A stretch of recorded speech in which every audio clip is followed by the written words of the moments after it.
સુખદેવજી કહે પરીક્ષિત, યશોદા અને નંદ બાબા પૂર્વ જન્મના પતિ પત્ની હતા. નંદએ દ્રોણ નામના વસુ હતા અને આ યશોદા એની પત્ની, એનું નામ છે ધરા દેવી.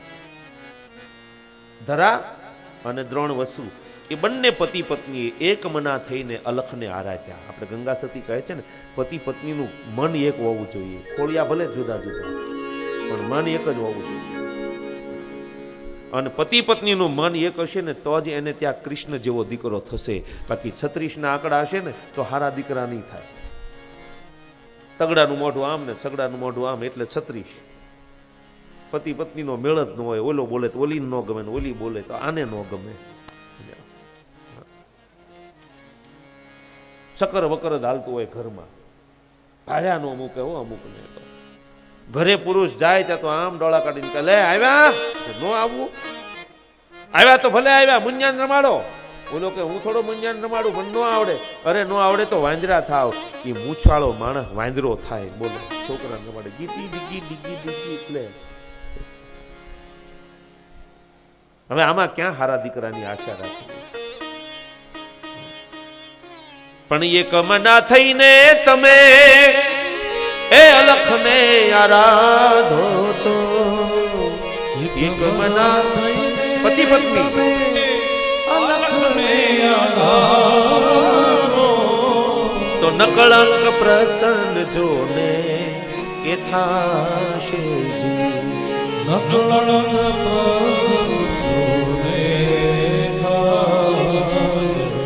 વચન વિવેકી જે નર ને નારી પાનબાઈ, એ બ્રહ્માદિક લાગે એને પાય જી.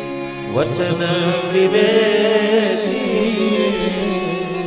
જે નર ને નારી પાનબાઈ, બ્રહ્માદિક લાગે એને પાય. પતિ પત્ની એક વચની હોવા જોઈએ. પતિ બોલે કે આમ થવું એટલે એની પત્ની કહે હા તમે કહો એમ. અને ક્યારેક બહેનો એમ કહે કે એના સ્વામીને કે આપણે આજ આમ કરવું, તો એનો પતિ હરખ સાથે હા પાડી દે કે હા એમ થવું. આ એક વચન.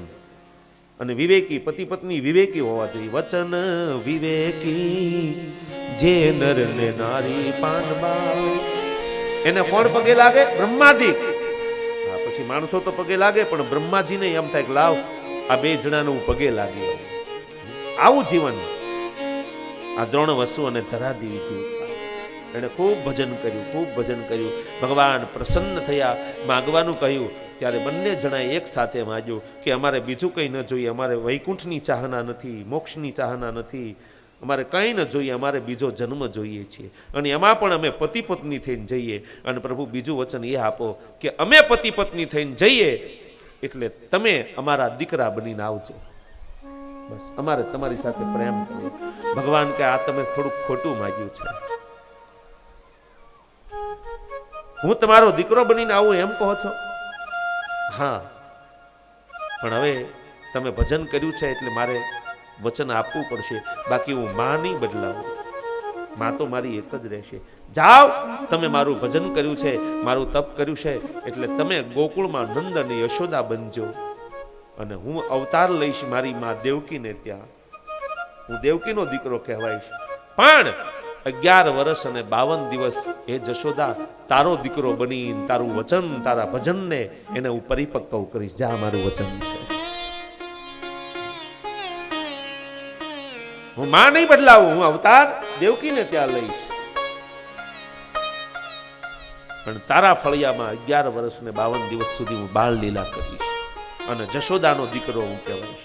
દેવકીના દીકરા તરીકે કૃષ્ણને ઓછા ઓળખે, યશોદાના લાલા તરીકે ઓળખે છે. જા, મારું વચન છે. અને કૃષ્ણનું એ વરદાન, એના કારણે પરીક્ષિત આજ નંદ અને યશોદાનો દીકરો ભગવાન બનીને આવ્યા છે. એ મારા દ્વારિકા નાથ વાલા કૃષ્ણ મોરારી